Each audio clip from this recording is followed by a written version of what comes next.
Ay, magandang gabi ho mga boss, mga kamping, mga kabunyog. Magdagdag ho tayo ng reaksyon dito. Sinupalpal na naman ni Atty. Enzo ito si Digong. Ang pamagato nito, kanina lang ho ito eh. Ha? On the rescue si Digong sa confidential fund ng anak niya na si Sara. Ha? Pakinggan na natin. Ano lang po ito eh. 4 hours ago. Oo. Pakinggan natin si Atty. Enzo. No? Nagsalita na naman si Digong Duterte. Si Digong Duterte nagsalita na dahil mainit ngayon ang issue ng confidential funds ng kanyang anak na si Sara Duterte, kapwa sa DepEd at sa Office of the Vice President. Pero sa kanyang programang Gikan sa Masa, yung regular na programa niya sa SMNI ni Kibuloy, mas pinukusan niyang ipaliwanag o dipinsahan yung Alam niyo, bukod tangi ho itong presidente na to. Karamihan ng presidente, pag natapos na yung kanilang termino, tahimik na eh. Oo. Bukod tangi ito. yung anong tawag dyan? Yung kanyang confidential funds ng anak niyang si Sara pagdating sa DepEd. Sige mga kabunyog, ano bang ang pagtatanggol ni Duterte? Ang pagtatanggol ni Duterte, yung daw pundo ng DepEd niya confidential funds, kailangan daw yun. Kasi kailangan talaga daw mapigilan ang recruitments ng mga komunista. Ay ang mga komunista daw nagre-recruit sa mga eskwelahan. Mga kabunyog, mga kababayan. At dahil daw nagre-recruit sa mga kolehiyo, yun daw mga UP, karamihan daw ng mga nagiging mga matataas na leader ng CPP, NPA ay mga graduate ng UP, PUP, Ateneo, UST, kaya daw tama lang daw na na pantayan 'yan. At kailangan talaga ng confidential funds para diyan. Ano sa masasabi niyo mga kabunyog? Anong masasabi niyo diyan? Ito, panoorin natin. Kahibangan. Yun ang masasabi ko dyan. Mamaya magbibigay tayo ng reaction dito. Saka tayo magbigay ng reaksyon.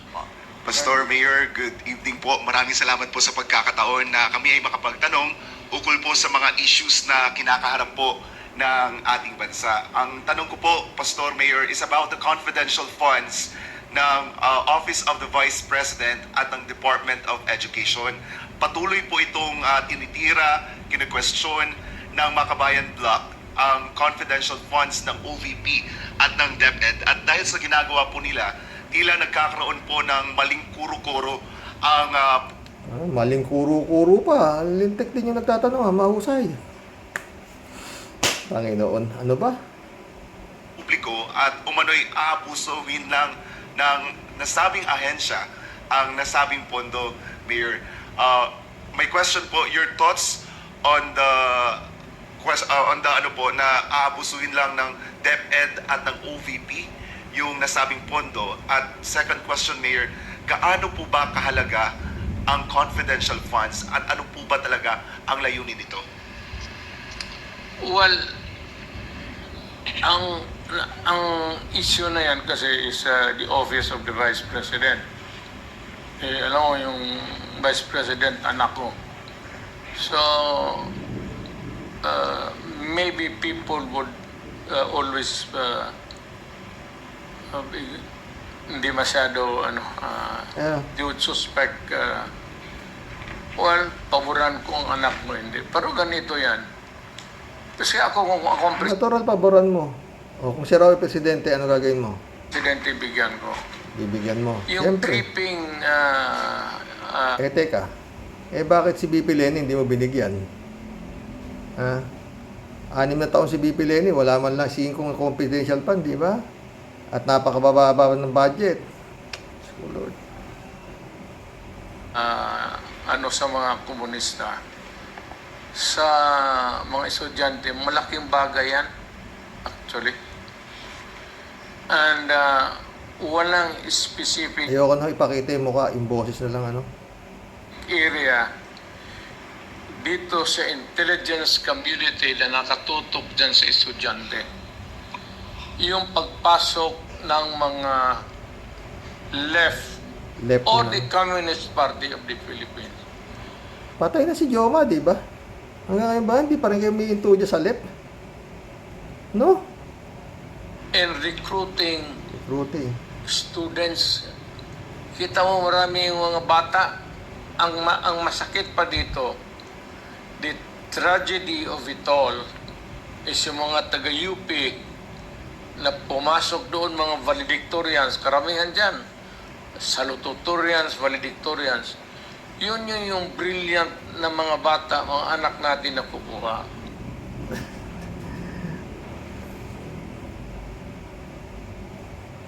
Brilliant. Paano makukuha ng MPA yung brilliant? Panginoon, ano? Diyos ko. Saan kaya nakukuha na ito, no? Eh, bago ka makapasok sa UP, marami ho dito, ha? Matatalino ho. Ang alam nila, matalino na sila. Pero pag kumuha ho ng entrance examination sa UP, bumabagsak pa. Dahil napakahirap pong makapasok diyan sa University of the Philippines na yan. Kailangan talaga Panginoon, ano? Sakit sa ulo. Sige, tuloy pa natin.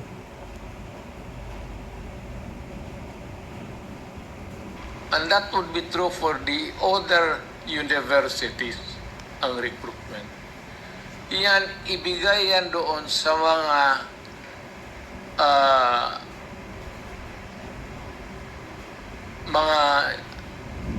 principal o superintendent or whatever, natitignan nila saan yung recruitment banda. Anyway, mga kabunyog, alam nyo, dyan pa lang, mahahalata nyo na nagsisinungaling sila. Itong si Digong at ang anak niyang si Sara ay nagsisinungaling pagdating sa confidential funds. Bakit po natin nasabi? Ay di ba sabi ni Duterte, ang mga nire-recruit daw ng CPP-NPA ay yung mga UP, mga magagaling na estudyante daw ng UP, mga universities. Ay mga kabunyog ito, ano ba si Sara? Hindi po ba Department of Education, DepEd? Doon siya humingi ng confidential at intelligence funds eh. Pag sinabi mong universities, universidad, kolehiyo at universidad, hindi yan saklaw ng DepEd. Ano ba to si Duterte? Ha? Mga kabunyog, nakuha nyo ba? Kuha. Ha? Saklaw ba ng DepEd, Department of Education, ang UP? Saklaw ba ng DepEd ang mga universities? Yung mga nag-aaral sa universidad at kolehiyo? Ha? Ano bang nakakasaklaw dyan? Ano ba to si Duterte? Ha? Sopalpal, di ba? Sopalpal kay Atty. Enzo. Para sinasabi ni Atty. Enzo, ano ba itong na namuno ng... Para sinasabi ni Atty. Enzo, wala sa hulog talaga ito si Digong di ba? Makapagtanggol lang no? Palpak pa. Ang sinasabi niya ang university. Kasi mga boss, attorney, ang dami kasing naniniwala dito. Totoo. Maski na wala ng puro kasyungahan na yung sinasabi. Diyos ko, ano nangyayari sa Pilipinas, no? Hindi dapat DepEd ang binigyan ng confidential at intelligence funds. Dapat CHED.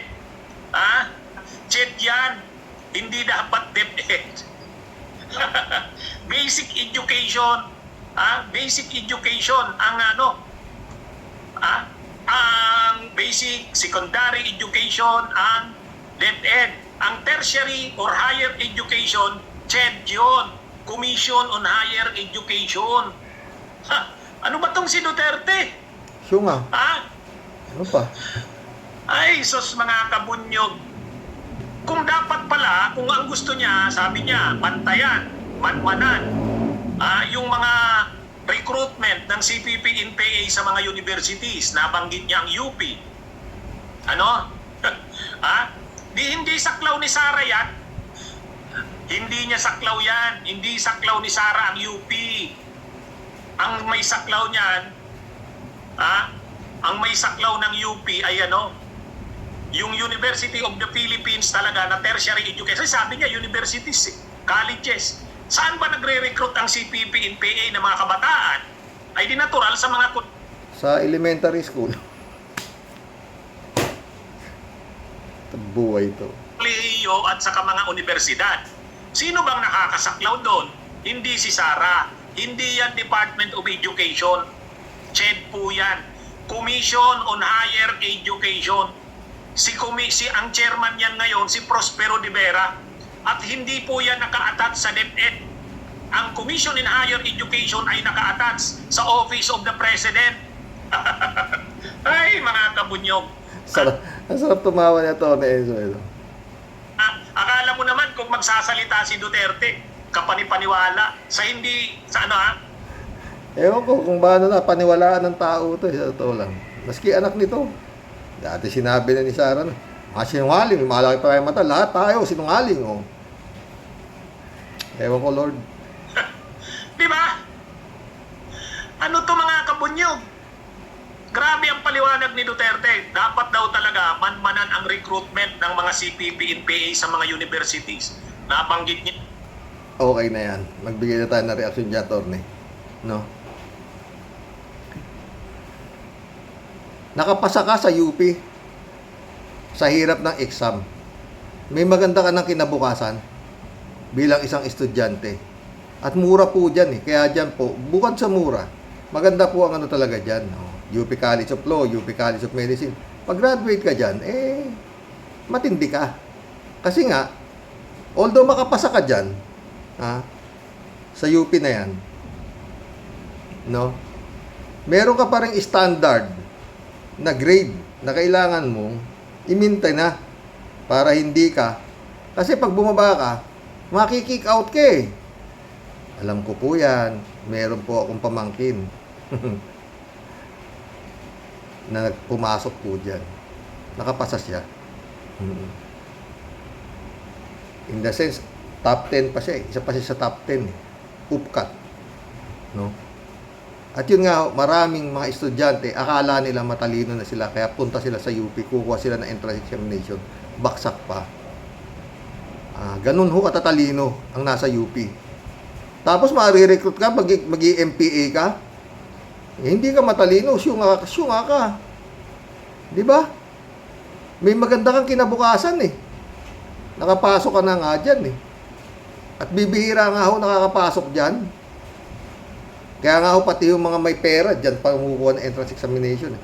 Dahil iba nga ho yung sikat kay UP, University of the Philippines. Ha? At ang dami na hong mga sumusuko na mga sinasabing NPA, nagbabalik loob na po sila sa gobyerno.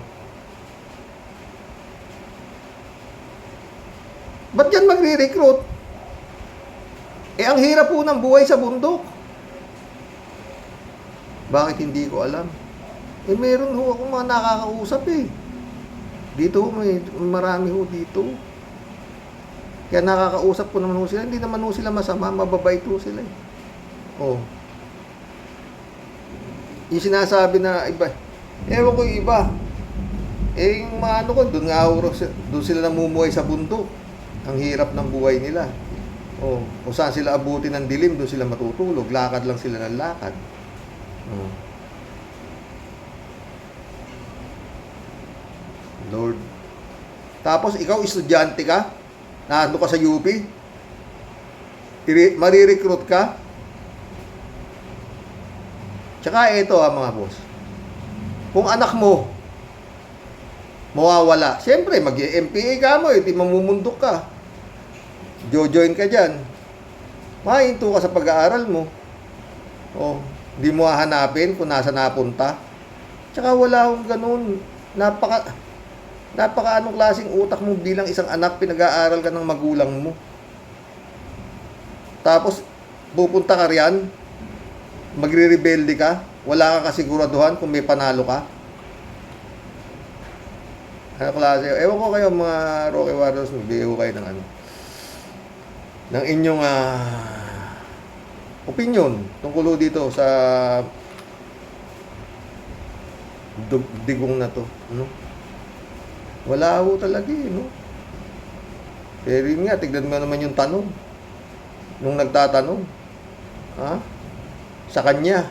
At ang halata mo na, naglulungkuan lang silang dalawa. Lord.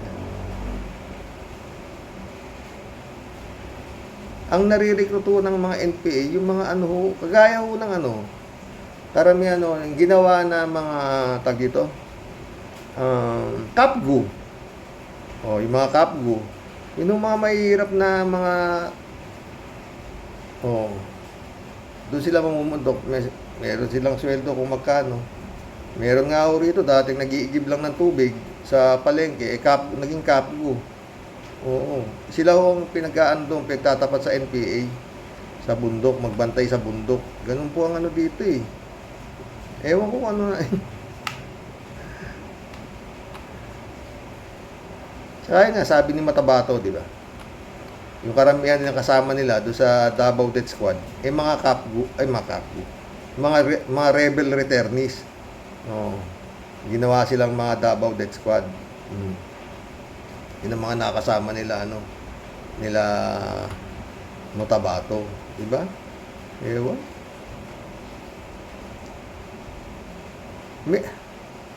Hindi ko alam kung totoo yung estudyante sa UP mag-MPA. Wala po akong nabalita ang ganyan. Meron na ba kayo? Oo. Papayag yung magulang? Putres. Kung ako magulang yan susumpa kita. Totoo. Isusumpa kita. Anak kita, pinag-aaral kita. Alam kong matalino ka, tapos mag-MPA ka, putres. Susumpa kita, totoo. Ayoko na makita pagmumukha mo. Maasa kami na maganda magiging kinabukasan mo pagkatapos kamana-mana mo ginawa mong stepping stone yung University of the Philippines para ka lang maging MPA. Patitig. Pag nakita kita, didiretso kita sa psychiatrist, patitignan kita. Yun lang yun. Hindi ka normal. Sabi na nga ni Digong, mga valedictorian, mga salutatorian, ng mga matatalino. Ang puta, matalino ba yun? Para ka mainganyo na mamundok? Panginoon, klaseng mga utak yan. Ewan, hindi ko makaisip no? Tapos ayan na nga, universities, ang pinagtatanggol niya si Sara doon sa confidential fund, hindi naman pala sakop ng DepEd yung mga universities. Ang tawag mo doon, mga boss, haharap ka sa media, yun ang ngangak-ngak mo, tapos Lord, ano yan? Hirap isipin, anong klase itong mga to? Garapal na hindi mo maintindihan, ang hirap mong unawain. Pero ayon sa survey, number 3 si Digong na gustong maging senador ng mga tao. At number 1 si Erwin Tulfo doon sa survey na bago. Bukas yan ang talakayin natin pag maisip ko, ang hirap paano, anong mangyayari talaga dito sa bansang ito. Tama po ang inyong mga dasal. Panginoon, bahala na po kayo. Yun na talaga Lord, mag-collab na po tayo. Maganda yung comment niyo. Bigay ko kayo ng komento, ng reaksyon dito kay Digong nyo. Diyos ko.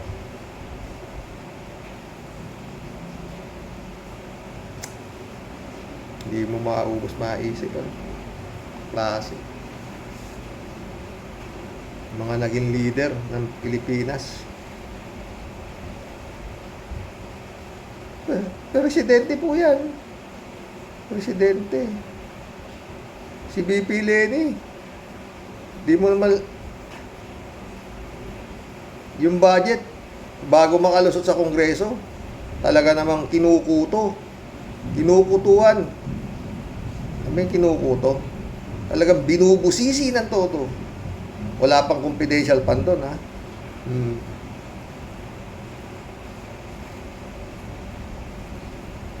Ginawa pa, eto si Digong, ginawa pa niyan drug czar si BP Leni.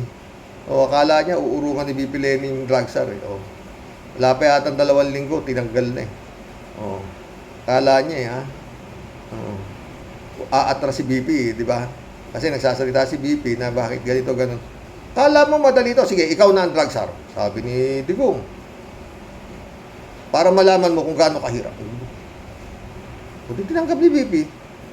Sabi siguro ng mga, bakit niya, alas yan, patay tayo dyan. Sabi ng mga Cheko, ha? Sabi ni BP, hindi pa ako nag-uumpisa, inalis niyo na ako, ha?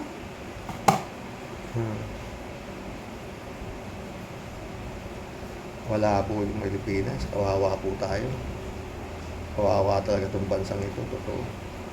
Lao eh. Lao talaga. Si Bloodcaster talagang si Kalayas na eh. Oo. Pero hindi pa rin umihinto si Bloodcaster. Talagang matitindi pa rin po mga exposure niya. Oo. Oo, grabe. Oo. Grabe din o. Para si Atty. Enzo Simab yan. Mga namimiligro pero hindi lulusot yan. Impeachment. Oh. Sabi ni Atty. Enzo, may mga troll siya. Bakit hindi mo kasuhan? Si Bongbong at saka si Sara. Sagot ni Atty. Enzo doon sa troll niya. Paano ko kakasuhan yan? May immunity yan. Ang presidente at vice-presidente, immune from suit. Sabi, hindi mo pwedeng kasuhan. Yun ang mabigat eh. Di ba? Teka. Bakit si Digong hindi niyo pa kasuhan? Wala nang immunity yan. Ha? Ang daming sumuri dyan. Kung sino-sino dyan. Walang nagkakaso. Yun lang. Kataka. Mag-collab na po tayo mga boss. Takot sila eh. Wala sila magagawa. Diba? Hindi iniimbestigahan. Ang mag-iimbestiga, ICC, ayaw naman nila papasukin. Sinasangga naman ni His Excellency. Diba? Tsaka nung chip. Ano to? DOJ. Wala. Collab na po tayo. Wala na ito talaga. Wala na ako makita eh. Dasal. Yun na lang po kung kailan magkakaroon ng liwanag. Mag-collab na po tayo mga boss. Jeff Ramos na, shout out. Magandang gabi po tayo. Sabi niya magandang gabi na. Brother Elias Ischo, shout out ha. Ana Mercado, shout out. Good evening Karox. Ang problema, walang matatag na oposisyon. Hindi sila magkaisa like Atty. Enzo Recto. Ayaw sa dilawan. Liberal ang mga yan. Ganun ba? Ayaw sa dilawan? Like Atty. Enzo Recto, ayaw sa dilawan? Hindi. Ano nga siya eh. BP Lenny siya, di ba? Pink lawan ba? Ganon. Wala namang kulay sa Atty. Sinasabi lang niya kung ano yung totoo. Oo. Jonalyn. Rosalinda. Welcome to the club. Amoy NFA ang tag 52 peso per kilo na bigas. May amoy na yun. Dante Diraya, shout out. Mamamatay din yung mga yan, sabi niya. Ganun nga yun. Ferdinand San Juan, shout out. Good evening, Karox. Ibang-iba ngayon ang patakaran ng gobyerno. Ang gusto nila bulag, pipi at bingi na ang mga Pilipino. Masakit at nakakalungkot na ang kalagayan nating Pilipino dahil sa namumuno sa ating bayan. Tanging dasal na lang ang ating magagawa sa kasalukuyang nangyayari sa ating bayan. Totoo yan, Ferdinand San Juan. Mahal na Panginoong Jesus, ikaw na lang ang aming pag-asa. Ipinauubaya na namin sa iyo ang aming buhay at kapalaran. Ganun na nga. Sang-ayon ako sa iyo, Ferdinand. Elizabeth Iscare, shout out. Good evening, Xerox. Wow ha, kapag kumontra ka sa gobyernong ito, gagawan ka ng istorya para mawala ka. Kung minamalas-malas pa, tutudasin ka nila. Bakit kailangan pang mag-eleksyon? Sila na lang ang humahawak hanggang mamatay ang mga yan. Hay naku, kaawawang mga Pinoy. Dahil sa mga korap na opisyal na nagpapatakbo nito, eto nasa kumunoy na ang bansa natin. Sana sila na lang ang lumubog dyan. Mga kampon sila ni Satanas. Hay naku, galit si Elizabeth Iscare. Ewan ko. Lord, naniniwala po kami ng mga kasamahan ko dito na hindi po kayo natutulog at andyan lang po kayo. Basta kami naniniwala sa God moves in a very mysterious way, no? Es Makise, shout out. Good evening po, Sir Rox. So disgusting na ang kalagayan ng ating bansa para nasa martial law. Sahol pa. Ha? Nakakaawa na talaga ang mamamayan sa taas ng bilihin. Nakakalungkot. Ipagdasal na lang natin na magkaroon tayo ng mga kakampi sa gobyerno sa darating na 2025. Yun na nga, dasal. Sana nga. Tuloy natin. Maraming salamat sa katulad ninyo na nagpapalaganap ng katotohanan, lalo na si Atty. Enzo. God bless always po, Sir Rox. And God bless the Philippines. Ingat po always. Salamat. Oy, sumagot si Jane L. Oh. Shout out Jane L, my friend. Kanya. Masahol pa sa martial law. Sabi ko, sobra-sobra na ang katiwalian. Sobra na ang panggigipit. Sobra na ang kasamaan. Totoo yan, friend. Buti ka pa, nandiyan ka eh. Yun lang ang bilib ko, no? Mga Pilipino, nasa ibang bansa po sila, no? Pero nakatutok sila. Marami po sa mga nagko-comment dito, wala po rito sa bansa natin. Oo. Karamihan po nasa ibang bansa. Oo. Elizabeth Iscari ulit. Oh. Ang problema, Sir Rox, kontrolado nila ang lahat ng sangay ng gobyernong ito. Ha? At wala na ding oposisyon para kontrahin sila. At mas lalo itong humina. Kaya ito, kung ano man ang gustuhin nila, walang makakapigil dito. Para tayong nasa diktatura, at ito ang pakiramdam ko ngayon sa mga kaganapan ng mga nangyayari ito sa atin. Kawawang mga Pinoy. Kasumpa-sumpa sila, sabi ni Elizabeth Iscari ulit po. Tem 321, welcome to the club, Tem. Bakit di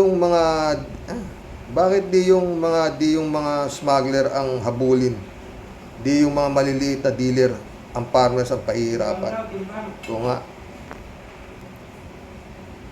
Rolando Cruz, shout out. Sabi niya, ang tali-talino ng presidente natin para mapababa presyo ng bigas ay price ceiling para di mapahiya sa kanyang pangako sa 20 pesos presyo ng bigas. At pauwi ng mga OFW, wow, galing-galing, nakakabilib. Sobra talino, di ba? Rolando Cruz ulit, oh. Yun daw, sobra kung kumain ay naduduwal din. Wala. Pagkain, kwarte ito eh. Friend Shervin Sapeda, shout out. Lola Basyang, Tia Deli. Christian Sen, July 7 Alcantara, Senzen, shout out sa inyo ha. Mga boss. Sabi niya, Lola Basyang, ang inyong Tia Deli. Mabati po ng may ngiti sa ating pong lahat ng mga kapatid sa Rocky Warriors. Sir Rox, di ko po alam kung may saysay pa ang pagkuda at pagsulat ko palagi ng mahabang nobela dito sa comment section mo, Sir Rox. Kayo naman. Nakakaya na po sa mga warriors dahil palagi na lang pong lawit na dilamos may kasama pang samid at ubo para lang mabasa mo ang nobela ko. Pero kinakapalan ko na po mo. Ikaw ganun. Kasi sa totoo lang, Sir Rox, dinadaan ko na lang po sa patawa at konsumi yung mga comments ko. Pero sa totoo lang po, Sir Rox, nadudurog po ang puso ko at dibdib ko sa sobrang lungkot sa mga nangyayari po sa atin dyan sa Pinas. Buti nga, wala ka pa dito eh. Baka ako nandito kay ewan ko. Lahat po kami na nandito sa malayo, sumisigaw po ng laban, mga kababayan. Pero parang sayang lang po ang lahat. Andyan ka po sana para instrumento po namin sa pagbanat Lahat po kami dito, Xerox Warriors, iisa ang isinisigaw. Pero nakakalungkot lang po, Xerox. Parang masaya naman po sila maging busabos at alipin na lang. Malungkot si Tia Deli. Wala na din pong kwenta yung mga pagkakaisa at malasakit po namin. Araw-araw puro po problema. Nakawan, dugasan, sa kaban ng bayan. Pero yung pong mismong dapat na tagapagtanggol ng mga mamayan, sila po mismo ang nambabalahura at nambababoy at nang aapi sa ating mga kababayan.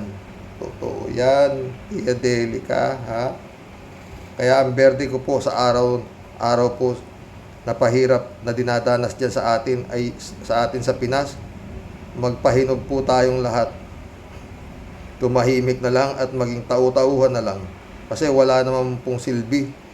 Mapa Senado, mapa Kongres, lahat lusot, lahat approve, walang karapatan. Kahit sino na kumontra. Bukas, friend, maganda yung topic ko. Kala mo lang yun, walang kumukontra sa Kongreso. Meron, tignan mo bukas yung topic namin ni Atty. Enzo, ha? Ay, naku. Shit.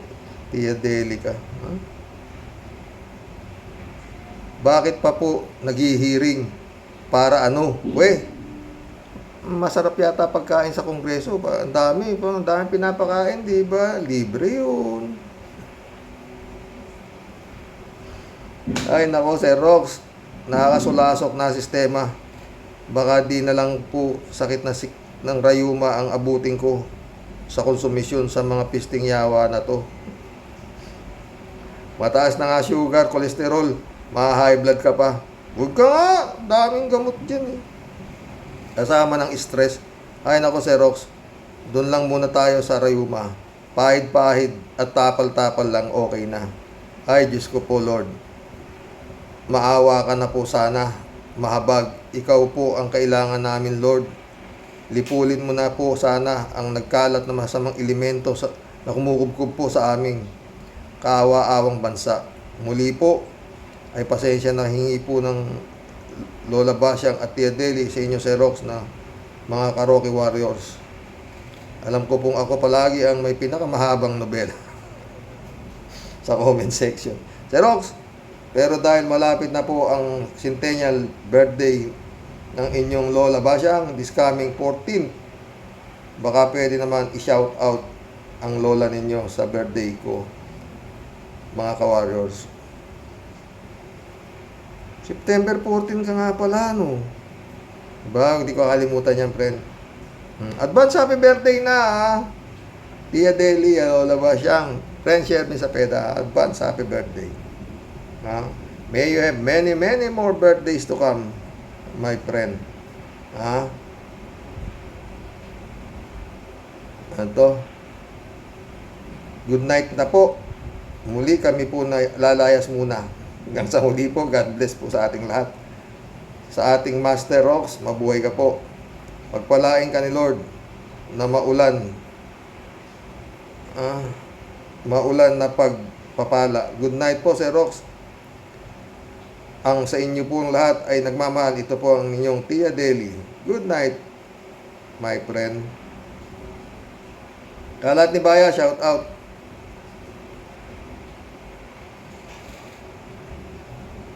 Angelito Vincent, shout out. Karox, good day. Isa lang po nakikita ko sa gobyernong ito. Pag di ka kurap, hindi ka in. Kasi puro sila magnanakaw. Galit si Angelito Vincent. Tama ka dyan. Sang-ayon ako sa iyo dyan, my friend. Ha? Kalat niya, good evening, Karoke. Bombahin mo na, Karoke. Be well, okay si Mama Bear. Okay si Mama Bear. Rolando Resco, shout out. Ang NTF-ELCAC, sila ang totoong komunista. Puro sila bintang ang ginagawang magtrabaho kayo po eh. Ang ayon ako sa iyo. Rolando Resco dito. Dapat ang NTF-ELCAC ang i-abolish. Sayang ang pondo dyan. Kung si BP Leni ang nanalo. At ang hindi ay nadaya ba? Nanalo, natalo, ano ba? Sa panahon ngayon, ang nangingibabaw, ang kampo ni sa kadiliman, malapit na pong maging komunista at diktador ang bansang Pilipinas. Mga Hindorobo, galit si Rolando Resco. Pinoy Abroad, shout out. Kung alam ko lang, silok espiritu na lang sana ang kinampanya ko. Kahit talo man siya, at least lumaban sa mga issue ng bansa. Kaya pala noong kampanya, ang grupo nila Lenny ay puro resibo ang laging sigaw nila. Hindi nila kayang tuligsain ang Parmali, PhilHealth, Malampaya at iba pa. Gaya ngayon, pipi at bingi sila. Minsan nasasabi ko, controlled opposition sila Lenny. Di naman siguro, Pinoy Abroad.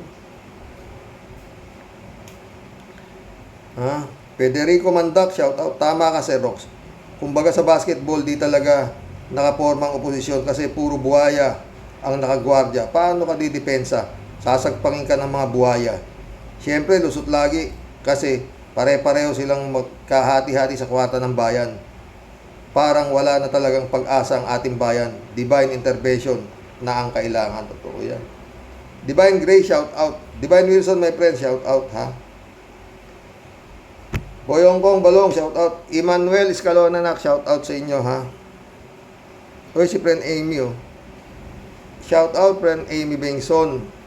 Dolor Garcia, Belinda Magtangog, shout out sa inyo, ha, mga boss. Sabi niya. Sino ho ba ang nagpa-disqualify sa mga yan? Siguradong yung Sara na walang AIDS, papa-disqualify. Oo, sigurado. Estorbo eh. Swerte nila kung disqualify lang abutin nila. Ha? Friend Amy ulit, oh. Kakalungkot talaga ang nangyayari sa Pilipinas. Makakapal ang mga muka ng mga nakaupo. Mga sarili lang nila ang iniisip nila. Walang malasakit sa taong bayan. Wala talaga, my friend, wala. Ha? Moody Muma, shout out. Hi, sir. Good evening po. Ang masasabi ko dyan, hindi igagalang si BBM ng mga yan. Negosyante dahil magnanakaw ang si BBM. Kasalanan niya ng COMELEC dahil binabastos ng COMELEC ang bumoto. Hindi naman lang ginalang ang boto ang mga taong bayan sa sagrado, tas nauwi lang sa dayaan. Ang resulta, ito ang pangunahing bilihin, walang patid, taas ng taas. Totoo yan, Moody mo, ma'am. Ha? Erlinda Aquino, shout out, ha? Sabi niya, Kuya, may kongreso o wala, pareho lang. Kasi kahit may kongreso, wala rin tayong pakinabang sa kanila. Kasi ang mas pinapabura nila, ang presidente at VP, hindi ang Filipino people. Totoo yan, Erlinda Aquino. Totoo yan. Marilu Pabianak, shout out, ha? Good evening po, Tyrox. Gustuhin man po natin umasa na may magandang bukas pa tayo sa ating bansa. Ang kaso lang, nagdudumilat ang kasakiman nila sa yaman ng bayan. God save our country. Amen. God bless po, Tay. Feel free po and stress. Ganon din sa mga Karoki Warriors. Ingat ka, friend. Ingat ka dyan, naka. Yun lang yun. Federico Mandak, shout out. Sabi niya, Sir Rox, nakakapagtaka lang. Bakit Vice President pa lang si Sara ay takot na ang mga senador at congressman? Mga walang pagkalalaki, kayang-kaya silang paikutin ng isang babae. Lahat sukob sa palda. Nakakahiya sila, mga walang baag. Kung si Sara lang wala, yung nasa likod ni Sara ang malaki, doon sila takot. Johnny Bigud, sumagot si Johnny Bigud. Karamihan sa Senado o Congress ay takot at sunod-sunuran kay Sara dahil nagkaroon ito ng power dahil sa pamamagitan ng pagnanakaw sa gobyerno. Paano mo hindi babasahin itong mga ganitong klaseng comment? Marilu Pabian ulit, oh. hanggang may smartmatic, grabing pagtitiis natin sa kuko ng mga ganid sa kapangyarihan at kapit na kapit sa kaban ng bayan. Paano na po kaya tayo, yung mga nasa laylayan, di na makakabili ng lahat ng halos bilihin? Lord, kahabagan mo po sila. Good night po tayo. God bless always and keep safe. Stay healthy po tayo. Ganun din ang mga Ka-Rocky Warriors. Ikaw din. Stay healthy ka rin, ha.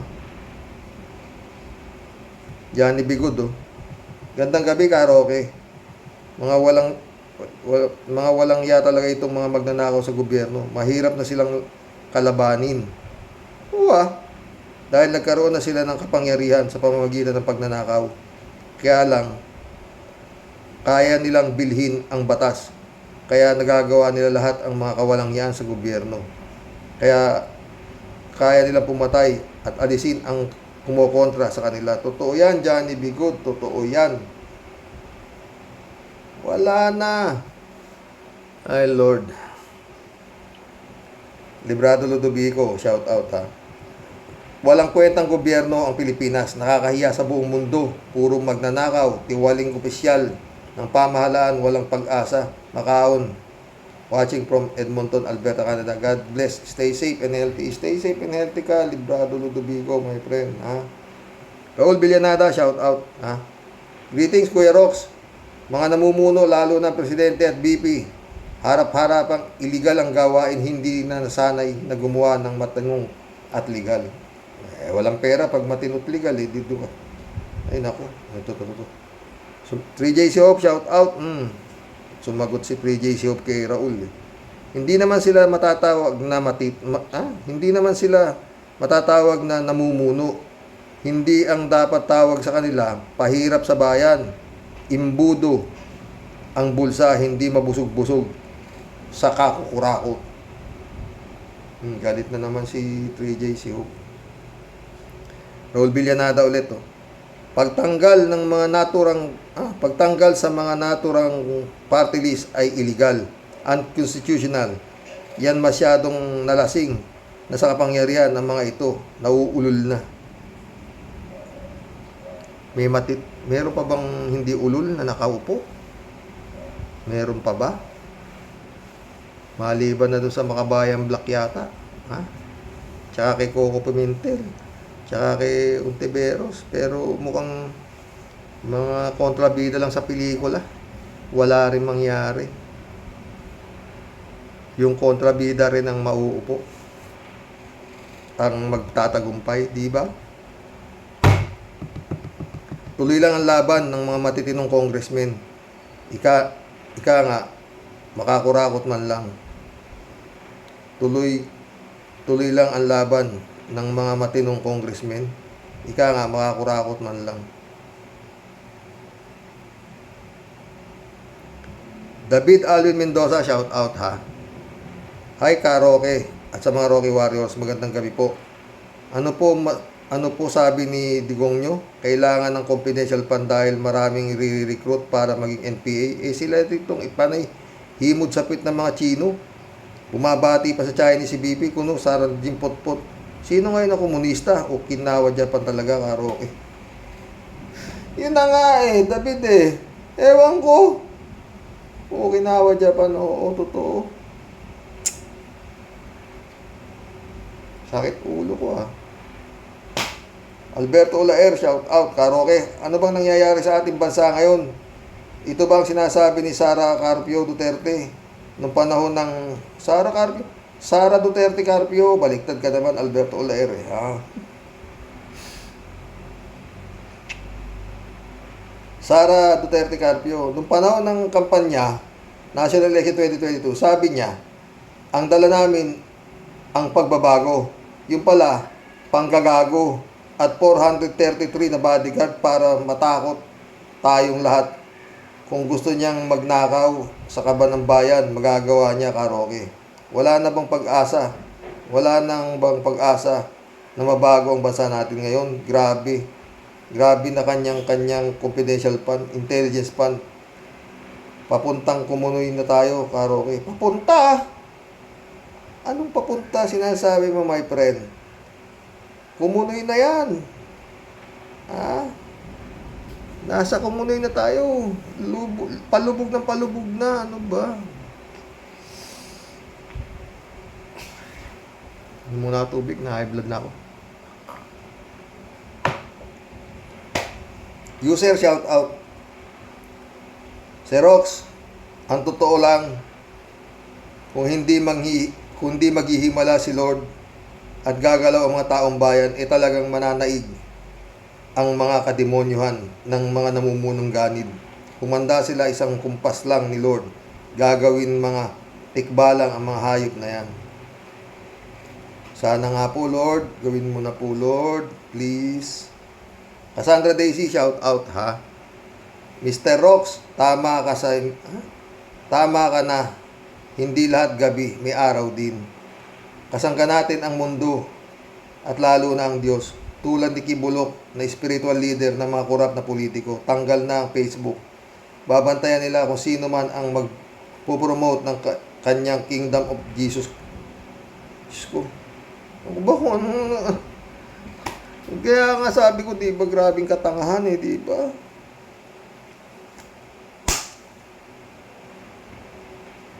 Tuloy natin. Kaya limited na ang mga asset niya dahil frozen sa Amerika. Sabi nga ni Bloodcaster, si Kibulok ay parang si Samson na nagupitan ng buhok.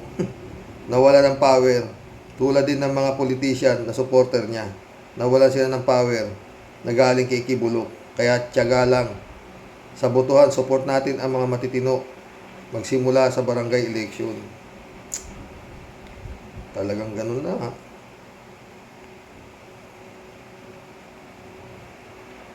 Cassandra Daisy ulit, oh. Sana nga tatakbo si Vice Ganda sa Congress to represent LGBT. Ha? Huwag naman. Para naman mabawasan ng mga korap sa Congress. Mr. Rox and Warriors, hindi ako nawawalan ng hope tulad ng mga OFW natin. Maayos na sila sa buhay nila pero tumutulong pa rin sa mga kamag-anak at kaibigan nila. Totoo yan. Cassandra Daisy ulit, oh. Sana nga tatakbo si Vice Ganda. Ayoko yan. Ito lang, ayoko yan. Mas gusto ko siyang komedyante kaysa politiko, ha? Pipito Duran, shout out. Dapat remove ng office. Ha? Dapat remove sa office yung corruption, plunder. Pipito Duran ulit, oh. Watching Guam, plunder yung dalawang yan. Money, hindi paglilingkod sa Pilipinas. Totoo yan. Jane L, shout out. Sabi niya, si Rox, Isus, qualify and confidential fund ng lahat ng mga politiko. Yan ang ipinawagan natin sa September 21. Sana. Wala, hindi kaya. Hindi sila papayag dyan. Jane L ulit, oh. Si Rox, alam naman natin na fake yung survey na yan. Tanging tulong na magagawa ng Pilipino ay kundinahin yan. Magpakalat din sa social media ng condemning the survey. Tagal na yan. Kaya lang talagang walang tigil yan, eh. Kasi nga, yun nga, maraming tanga. Yun ang alam mo, itong gobyerno na to, ang tingin nila sa Pilipino, halos hindi naman sa tanga, pero kaya nila. Wala kayong puro lang kayo. Kaya rally kayo dyan, no? Nunood sila doon sa taas ng Comelec. Kape-kape. Ayun ni kaya mga syunga, oh. Hindi, ganyan lang kayo dyan. Nabantayan naman sila ng mga pulis. Oh. Mamaya, mga bandang palayasin nyo na yan dyan. Ganun, eh. Busabos na nga tingin nila sa mga mamamayan, eh. Tuloy natin si Jane L. I think this is one way para malabanan ang fake survey at fake news. Sana nga, Jane. Kalat ni Baya ulit, oh. Tanggalin sa totoo lang, ano bang naitulong ng party list na yan? Anong party list? Ko na naman. Sa Kongreso, aber? Walang epekto yan. Wala namang nagawang tulong yan. Party list na yan sa naghihingalong bayan natin. Galit ka na naman dyan. Kalatnik eh. Tuloy natin. Pangpagulo, dagdag gas lang mga boplax na yan. Tanggalin na mga pantilis. Partilis. Oposisyon ko no. Et nyo. Umuwi na lang kayo at magtanim ng mais, kamote. May aanihin pa kayong mga pantilis, mga pungas. Galit ka na naman. Minom ka ng pang high blood. Ramon Saraboska, shout out, ha? Daniel Cabanilla, welcome to the club, Daniel Cabanilla. Porta corrupts, money greed for power and power greed for money.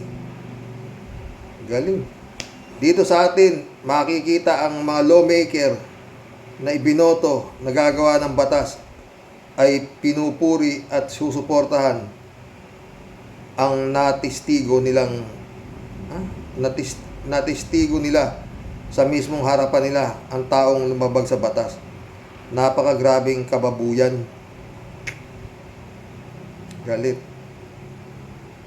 3J Siup na naman. Xerox, tanong ko lang. Ano to? Xerox, tanong ko lang. Sana sagutin mo. Meron bang karapatang i-disqualify ang party list? Kung pwedeng i-disqualify, makakasama ba sa disqualification lahat ng party list?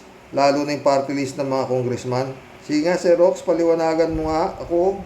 Ano ka? Pag party list ka na kontra ka, ikaw lang tatanggal, ikaw din disqualify.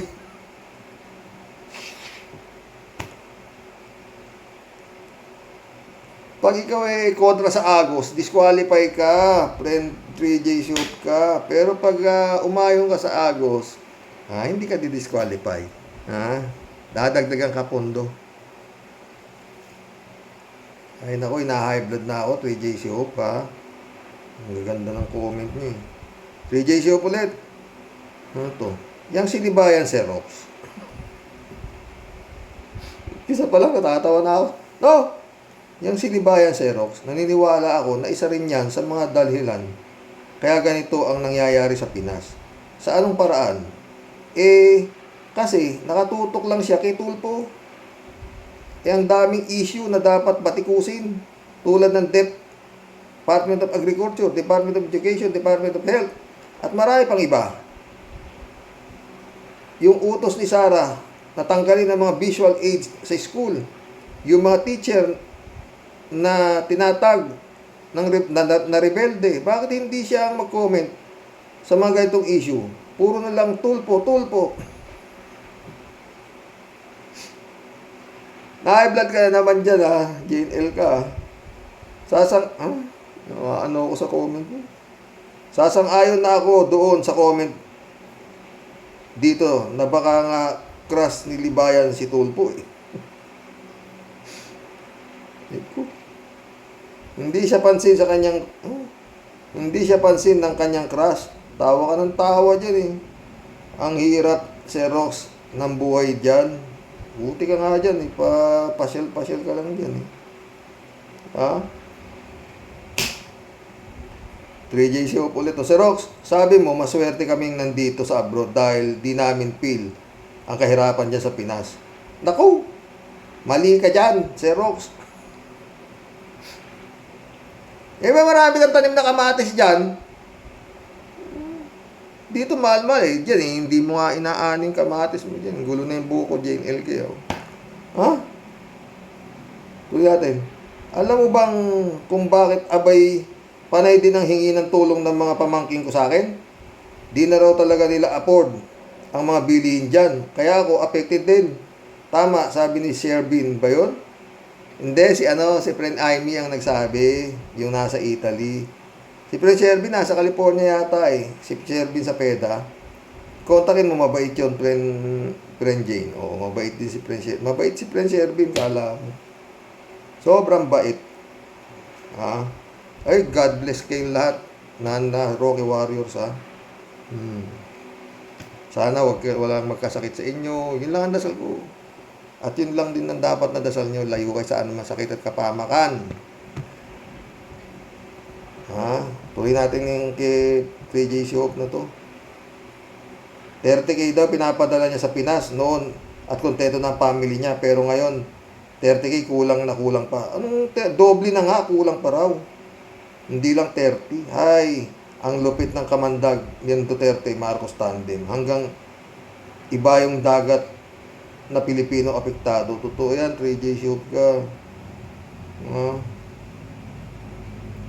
Reynaldo Gonzalez, shout out. Bakit ba pinag-iinitan nila yung makabayan black? Kaya nga black, taga-black sa mga maling batas na pinatutupad. Hay nako, palibhasa kasi mga makabayad black. Ha?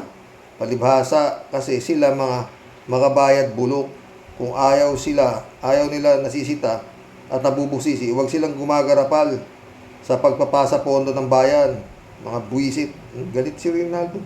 Dapat mga pinakakain sa mga taong ito pera eh. Akala nila nagtatay ng pera ang gobyerno, kawawang Pilipinas, nasadlak sa dusa. Galit si Reynaldo. Ha? Michael Noble, shout out. Long time no comment ka, sabi niya. Karox, talagang sobrang liit ng posibilidad na mabago pa ang sistema ng ating gobyerno dahil talamak na sa buong bansa ang korupsyon, sip-sip at swapang sa kapangyarihan ang nagpapatakbo ng gobyerno ay ang mga kapitalista na nagpapaikot sa mga politiko na lingkod bayan kuno. Magising na po sana mga Pilipino sa konting sakripisyo na huwag tumanggap ng pagbenta ng sagrado nilang boto. At mag-ingay po tayo sa patalsikin ang mga smart magic na yan sa ating bansa. Hindi na. Dati, nung nagpipetisyon si His Excellency na nadaya siya. Ngayon bakit niya papaalisin nananalo sila dyan JC ulit to. Yung luya Xerox, kailan tataas at ang presyo? Sibuyas, kamatis, garlic, at nagtaasan na yung presyo. Mataas na rin yung luya yata, pre. Wala nang mababa ngayon. Si Kalatni, alam ni Kalatni kung ano na yung bumababa. Aray ko, sakit ulo ko talaga, PJ Shopke. Ano pa kaya ang maiisip nilang taasan na presyo? Baka pati asin, skyrocket na rin. Mataas na rin, Xerox. Ano bang slogan ng Philippine Tourism? Love the Philippines, baka mo. Tawa ng tawa. Ewan kong applicable yung slogan na yan.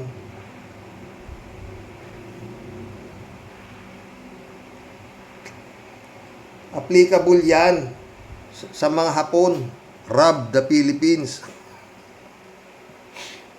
Sabi nga ni si Pinoy ba? Si Noynoy Aquino. Filipinos are very lucky. You have a president who robs you and a first lady who robs you more. Oy, nasasayahan ako Sana masaya din kayo mga boss. Adela Ordonez, welcome to the club. Paano na lang kaya yung walang pambili ng mahal na bilihin? Ganun, gutom at yan ang ugat ng krimen. Totoo yan, Adela Ordonez. Pati yan, sasabay yan. Ang kriminalidad na yan, sasabay sa pagtaas yan. Ay anong Roday? Nakikita mo yung anak mo may sakit. Nakikita mo yung pamilya mo nagugutom. Anong gagawin mo? Wala ka namang mapasukan trabaho. Sige. Buhay. Christian Chengnak, shout out. Lahat talaga ng kumontra sa mga maling gawain nila ng Senatrol at Kongreso gusto i-demolish. Katulad ng ginawa nila sa Makabayan Black. Good evening po tayo, Rox.